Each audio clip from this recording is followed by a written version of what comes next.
परिषद नाही, कॉन्क्लेव्ह आहे. मी अनेक कॉन्क्लेव्हला जातो. उद्योगाचं इंडस्ट्री कॉन्क्लेव्ह असतं, इन्फ्रा कॉन्क्लेव्ह असतो, डेव्हलपमेंटचा असतो, एन्व्हायरमेंट पर्यावरण कॉन्क्लेव्ह असतो. परंतु इथं पहिल्यांदाच एक आगळा वेगळा कॉन्क्लेव्ह बघतोय, सिंहस्थ कॉन्क्लेव्ह. आणि दिव्य मराठीने याचं आयोजन केलेलं आहे. खरं म्हणजे मी आता ठाण्याला एक कार्यक्रम करून पुण्याला जाणार होतो, पण मला उदय सामंत यांचा फोन आला आणि आमचे पात्रोडकर म्हणाले इकडे वेगळा विषय आहे, म्हणजे इतर कॉन्क्लेव्हपेक्षा हा वेगळा आहे, आगळा वेगळा, हा सिंहस्थ कॉन्क्लेव्ह आहे. आणि म्हणून दिव्य मराठीला मी मनापासून धन्यवाद या ठिकाणी देतो की अतिशय आगळा वेगळा कॉन्क्लेव्ह या ठिकाणी आपण आयोजित केलेला आहे. खरं म्हणजे आपली संस्कृती, आपली परंपरा, आपलं धार्मिक अधिष्ठान या सगळ्याच्या बद्दल ज्याला आस्था असते तेच अशा प्रकारचं कॉन्क्लेव्ह करतात. आणि म्हणून दिव्य मराठीने फक्त बातम्यापुरतं मर्यादित न राहता एक असा प्रकारचा सिंहस्थ कॉन्क्लेव्ह या ठिकाणी आयोजित केल्याबद्दल मी पुन्हा एकदा, म्हणजे खऱ्या अर्थाने दिव्य मराठी नाव आहे तर कॉन्क्लेव्ह घेऊन पण तुम्ही दिव्य काम केलेलं आहे. मराठी चलेगा ना बाबा? नाही म्हणजे थोडं आपलं तुमचं दिव्य मराठीच आहे. हाँ समझते ना, तो मराठी हम लोग सिखा भी रहे अभी.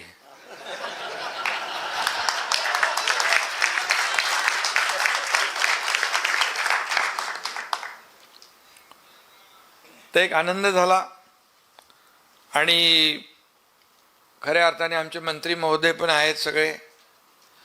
आणि आता सिंहस्थाचे शिलेदार त्यांचा आपण इथे सन्मान केलेला आहे. आणि या सर्व शिलेदारांचं सहकार्य या सिंहस्थ कुंभमेळ्यासाठी लाभणार आहे आणि त्यांचा आपण सन्मान केला आहे. आज इथं उदय सामंत आहेत, मंत्री संजय सावकारे वस्त्रोद्योग मंत्री आहेत, गिरीश अग्रवाल आहेत संचालक दिव्य मराठी, प्रवीण गेडाम आहेत अध्यक्ष, आयुष प्रसाद जिल्हाधिकारी आहेत, क्षितिजा नडतकर आहेत, बाकी आपले डॉक्टर कलकीराम महाराज आहेत,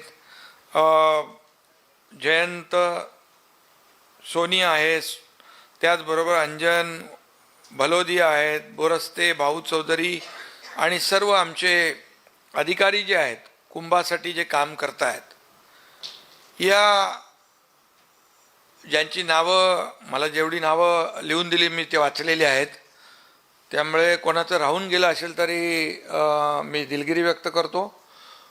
सर्व यामध्ये नावाचा विषय नाही पण कामाचा विषय आहे. आणि सिंहस्थ हा 12 वर्षांनी आपल्या नाशिकमध्ये होतोय, हे आपल्या सगळ्यांच्या दृष्टीने एक अभिमानाची आणि हा श्रद्धेचा विषय आहे. आणि असा विषय घेऊन दिव्य मराठीने आज या ठिकाणी सिंहस्थ कॉन्क्लेव्ह आयोजित केलेला आहे. त्याबद्दल मनापासून मी शुभेच्छा आपल्याला देतो. दिव्य मराठी इथं लिहिलं आहे सत्य सांगू बिंदास, ही माझी टॅगलाईन आहे.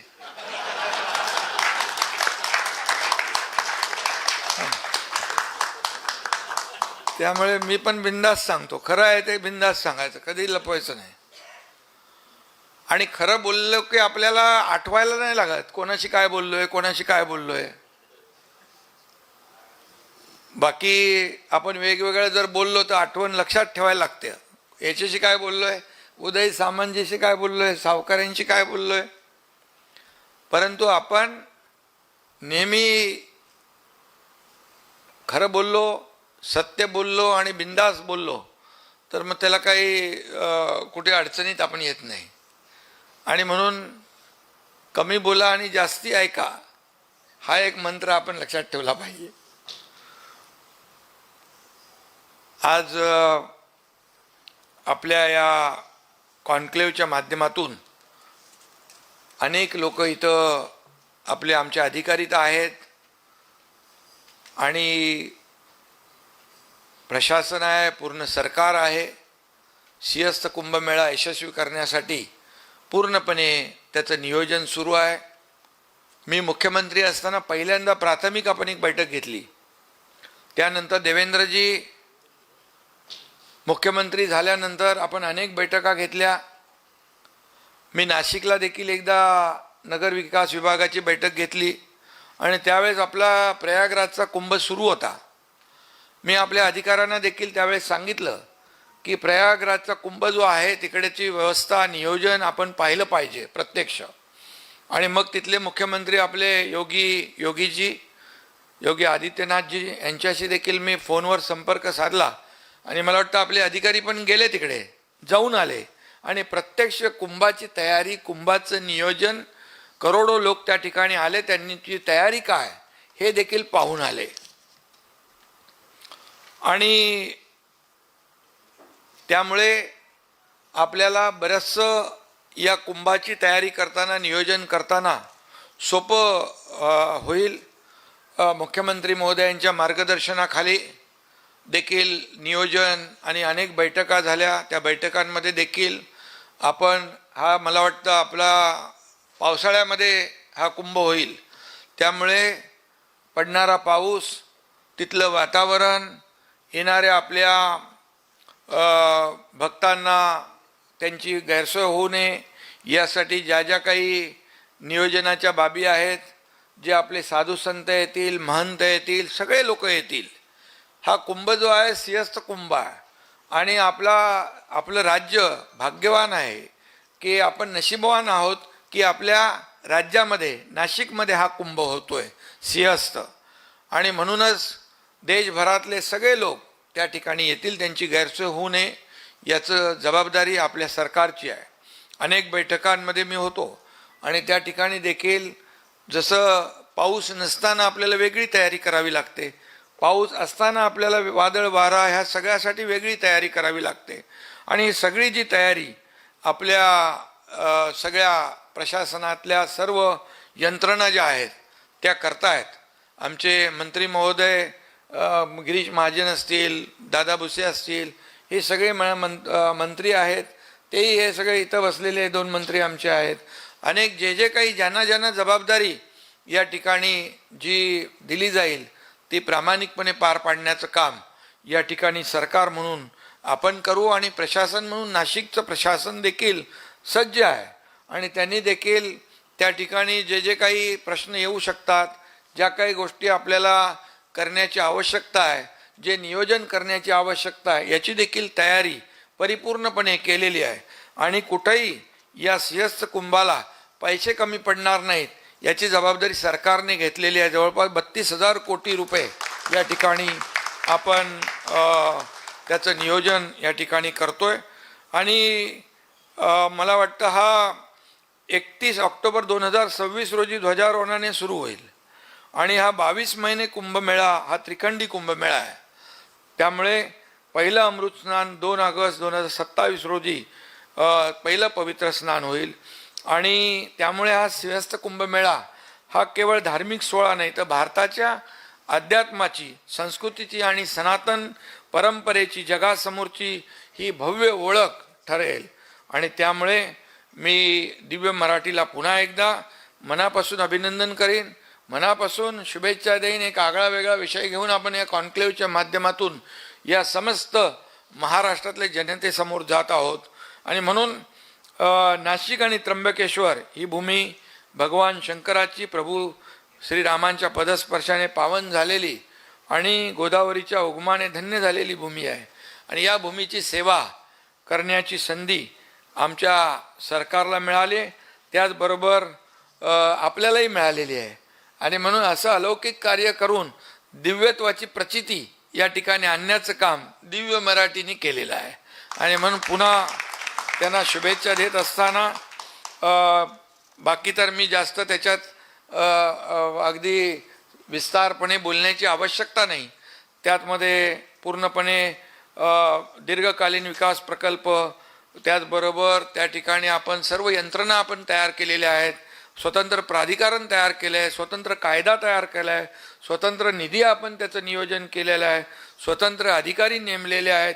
आणि आता आधुनिक तंत्रज्ञानाचा जमाना आहे, AI चा वापर, त्याचबरोबर या सगळ्या ज्या काही हा सिंहस्थ कुंभमेळा यशस्वी ठरण्यासाठी, यशस्वी होण्यासाठी जे जे काही नियोजन आवश्यक आहे ते आपण करतोय.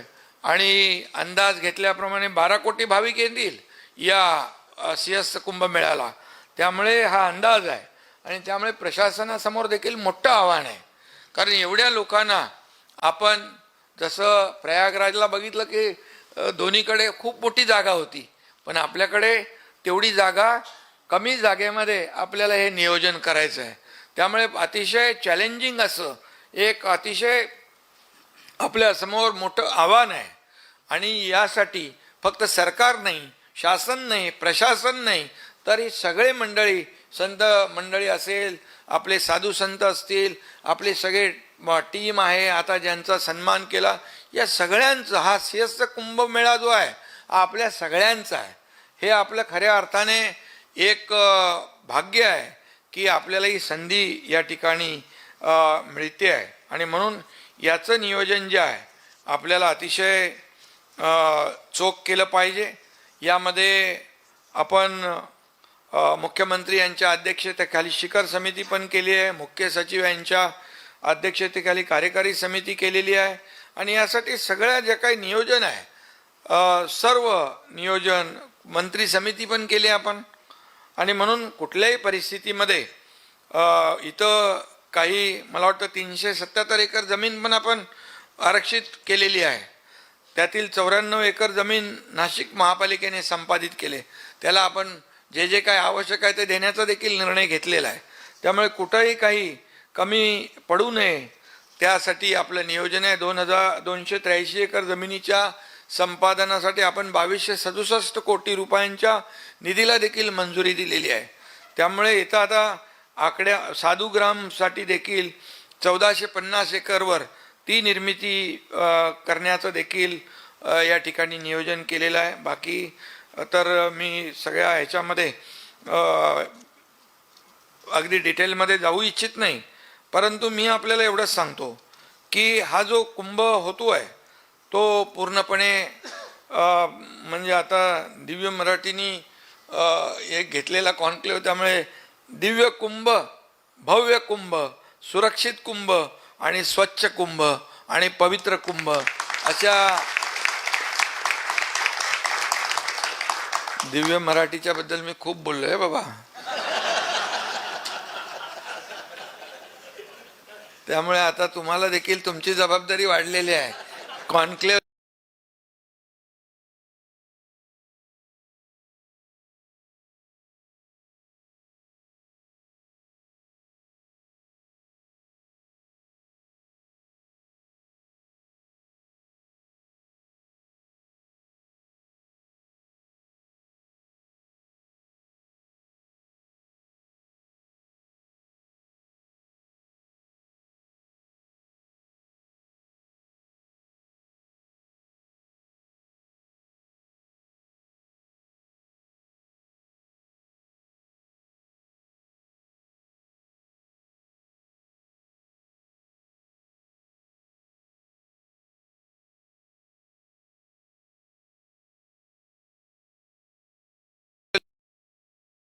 या ठिकाणी आपल्याला ही मिळालेली संधी आहे.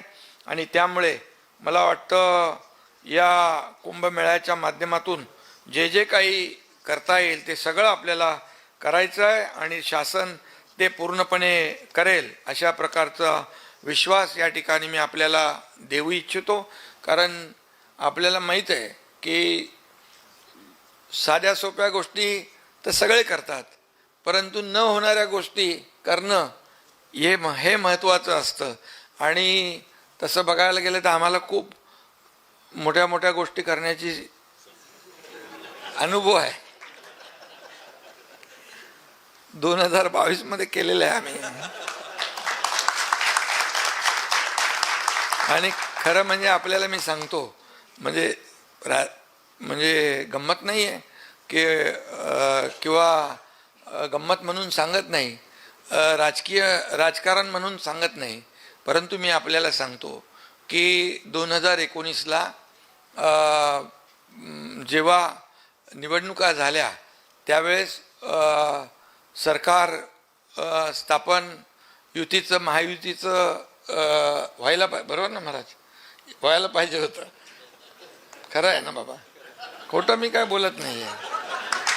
लोकांनी मॅन्डेट दिलं होतं ना, जनतेचं मॅन्डेट होतं आणि त्यावेळेस गडबड झाली, दुसरंच काहीतरी झालं आणि मग ते सुधारवायसाठी आम्हाला 2022ला ते उलट करावं लागलं आणि सरकार बदलावं लागलं आणि सरकार बदललं. लोकांच्या मनातलं सरकार आम्ही आणलं. तुम्हाला मी सांगतो केव्हा तेव्हा सण बंद होते, उत्सव बंद होते, सगळं बंद होतं. मी मुख्यमंत्री झाल्या सगळे सण उत्सव सुरू केले. मंदिरं बंद होती, मंदिरं उघडून टाकली. पहिले अगोदर मी काय टीका करत नाही आहे, पण जे होतं जे खरं आहे ते मी सांगतोय. सत्य सांगा पण बिनधास्त सांगा. आणि मग तेव्हा मी सांगितलं तुम्ही आपले सण उत्सव अगदी बिनधास्तपणे साजरे करा. पहिला गोविंदाचा उत्सव आला, बोले काय सगळं करा, आपली संस्कृती आपली परंपरा जपली पाहिजे, वाढवली पाहिजे. गणपती उत्सव आले, बोले एवढीच मूर्ती तेवढीच मूर्ती. मी बोलत बघा आतापर्यंत जी परंपरा होती ती पार पाडा आणि सगळे सण अगदी बिनधास्तपणे जल्लोषात साजरे झाले. त्याचे आपण देखील गवाही आहात, आपण देखील साक्षीदार आहात. आणि त्यानंतर बघितलं आपण की अनेक प्रकल्प आपण पुढे नेले प्रकल्पांना चालना दिली. अनेक आता बघा थोडं व्यासपीठ भेटलं तर आम्हाला थोडं सरकारचं देखील बोलावंच लागेल ना, जे चांगलं केलेलं आहे ते. आणि प्रकल्पांना चालना दिली, थांबलेले प्रकल्प पुढे नेले. नाही तर तुम्हाला आता कोस्टल रोड कसा भेटला असता, अटल सेतू, नागपूर मुंबई समृद्धी महामार्ग, मेट्रोची कामं फटाफट आम्ही मार्गी लावली.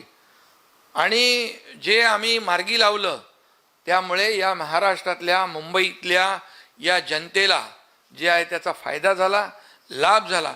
आम्हाला काय मिळालं यापेक्षा या महाराष्ट्रातल्या जनतेला काय मिळालं हा आमचा अजेंडा आहे. आमचा अजेंडा खुर्ची, आमचा अजेंडा सत्ता नाही आहे. या महाराष्ट्रातल्या जनतेच्या जीवनामध्ये बदल कसा होईल, त्यांना इन्फ्रास्ट्रक्चर, त्यांना कनेक्टिव्हिटी, त्यांना जे काही पायाभूत सुविधा ज्या आहेत आणि ह्या डेव्हलपमेंटल ज्या काही विकास कामं जी आहेत ती कशी मिळतील, वेळेमध्ये कशी मिळतील. कोविड होता अगोदर, मग त्यानंतर तो बॅकलॉग होता, तो भरून काढण्यासाठी जेवढे आपले MMRD आहे, MSRDC आहे, सिडको आहे, महापालिका आहे, त्यांना सगळ्यांना आम्ही सांगितलं हा बॅकलॉग आहे. आमच्या समोर अधिकारी बसलेले आहेत, हा बॅकलॉग भरून काढा, मॅनपॉवर ज्यादा लावा, मशिनरी ज्यादा लावा. आणि त्यामुळे हे सगळे प्रकल्प जे आहेत हे मार्गी लागले. याचा आनंद आणि समाधान आम्हाला आहे. आज आपला महाराष्ट्र जो आहे आज सगळ्या बाबतीमध्ये पुढं आहे. उद्योग मंत्री इकडे आहेत, उद्योगामध्ये नंबर 1 आहे ना आपला, स्टार्टअपमध्ये नंबर 1 आहे, GDP मध्ये नंबर 1 आहे. या सगळ्या गोष्टी ज्या आहेत या इन्फ्रास्ट्रक्चरमध्ये नंबर 1. मी आपल्याला सांगतो देशामध्ये सगळ्यात जास्त इन्फ्रास्ट्रक्चरची कामं आपल्या महाराष्ट्रामध्ये सुरू आहे. मी जेव्हा मुख्यमंत्री झालो आणि तेव्हा दावोसमध्ये वर्ल्ड इकॉनॉमिक फोरमला आम्ही गेलो होतो. नवीन होतो. बोला कोण आमच्यावर विश्वास ठेवेल की नाही माहीत नाही, सरकार नवीन आहे. परंतु आपल्याला सांगतो त्यावेळेस देखील आपण 3 लाख कोटीचे MOU साईन केले. सेकंड टाइम 4 लाख कोटीचे केले. आणि नुसते केले नाहीत तर त्याचं एक्झिक्युशन झालं. जवळपास किती %? 80. एकदम काटेकोरपणे सांगता तुम्ही. म्हणजे 80%, 70%, 80% जे त्याचं कन्व्हर्जन आणि एक्झिक्युशन महत्त्वाचं आहे. नंतर देवेंद्रजी गेले, जवळपास 12-13 लाख कोटीचे त्यामुळे साईन झाले. त्यामुळे लोक विदेशातले गुंतवणूकदार आपल्या या महाराष्ट्रावर विश्वास ठेवत आहेत. यासाठी कारण आपला मग त्यानंतर सिंगल विंडो क्लिअरन्स केला आपण, लोकांना फटाफट आपण जमिनी दिल्या, परवानगी दिल्या आणि त्यामुळे लोकांनी डबल इंजिनचं सरकार आहे. त्यामुळे केंद्राची देखील आपल्याला मदत आहे, प्रधानमंत्री महोदयांची मदत आपल्याला मिळते आहे. त्यांनी देखील मला अभिमान वाटतो। आपको मैं बताऊंगा कि पिछले, किसी के ऊपर मैं टीका टिप्पणी नहीं करता हूँ, लेकिन पिछले गवर्नमेंट ने 10 साल में 2 लाख करोड़ दिए थे। अभी ये प्रधानमंत्री मोदी जी के सरकार ने 10 साल में 12 लाख करोड़ रुपया महाराष्ट्र के डेवलपमेंट को दिया है। जो है वो हमारे बाला साहब ठाकरे जी ने कहा है, जो है सच बताओ बिंदास बताओ। आणि म्हणून मी ते सांगतो। आता बाकी सिंहस्थ कुंभमेळ्यावर जाऊ आपण। सिंहस्थाची तयारी आपली झालेली आहे, जवळपास झालेली म्हणजे सुरू आहे। आणि सगळ्यांचं मी मनापासून या ठिकाणी शुभेच्छा देत असताना आपल्याला मी देखील तिकडं एकदा बैठक घेतली। इथे देखील आपण मुख्यमंत्री महोदयांच्या अध्यक्षतेखाली अनेक बैठका झाल्या। सिंहस्थ कुंभमेळ्याच्या तयारीचा आढावा घ्यायला देखील मी स्वतः नाशिकला येईन। नगर विकास आणि इतर जे काही आपले विभाग आहेत त्यांच्या माध्यमातून तिथल्या लोकांचं म्हणणं आहे, एकदा आपल्या साधू संतही म्हणाले एकदा तिकडे या, येतो तिकडे मी, आणि तिथं देखील बैठक घेऊ आपण। आणि याला आणखी आपल्याला कुठं कुठं काय चालना द्यायची आहे तीही देऊ। आणि इथं दुसरी एक मागणी आहे, ठाण्याप्रमाणे आणि पुण्याप्रमाणे युनिफाईड DCPRच्या तरतुदी नाशिकमध्ये लागू नाहीत, त्या लागू करायच्या आहेत, त्या देखील आपण लागू करून टाकू। ते तर युनिफाईड DCPR नगर, हे तर सिंहस्थचा विषय नसला तरी नगरविकास मंत्री आहे ना मी, त्यामुळे आपल्याला इथं आलोय तर काहीतरी देऊन जायला लागेल ना, कारण आम्ही देणारे आहोत, घेणारे नाही। आणि त्यामुळे आमच्या सरकारकडे कारणं आम्ही दाखवत नाही, करतो बघतो पाहतो नाही, no reason on the spot decision, थोडा पटापट करून मोकळा आहे। आणि त्यामुळे सरकारच्या माध्यमातून, प्रशासनाच्या माध्यमातून काही कमी पडणार नाही हा शब्द मी या ठिकाणी देतो। आणि दिव्य मराठी यांचं मनापासून किती वेळा अभिनंदन करावं तेवढं थोडं आहे, कारण आतापर्यंतच्या कॉन्क्लेव्ह जेवढे मी अटेंड केले त्यापेक्षा हा आगळा वेगळा कॉन्क्लेव्ह, सिंहस्थ कॉन्क्लेव्ह या ठिकाणी होतोय, त्याबद्दल मी खूप खूप शुभेच्छा देतो। एक सगळ्यांना एक खऱ्या अर्थाने एक प्रोत्साहन मिळालेलं आहे की दिव्य मराठी देखील या सिंहस्थ कुंभसाठी अतिशय आग्रहीपणे आपल्या वर्तमानपत्राच्या माध्यमातून, आणि दिव्य मराठी तसं मोठा आहे ना, मराठी पण आहे, हिंदी आहे, बरंच तुमचं, हां लार्जेस्ट भारतामध्ये आहे तुमचं, हां दैनिक भास्कर ग्रुप मोठा आहे। आणि त्यामुळे दैनिक भास्कर ज्याच्या मागे जिसके पीछे खड़ा रहता है वो हमेशा सक्सेस हो जाता है। आणि म्हणून तुम्हाला दैनिक भास्कर आणि सगळ्या दिव्य मराठीला खूप खूप शुभेच्छा, धन्यवाद। जय हिंद, जय महाराष्ट्र। अभी मैं जाऊँ क्या इधर से?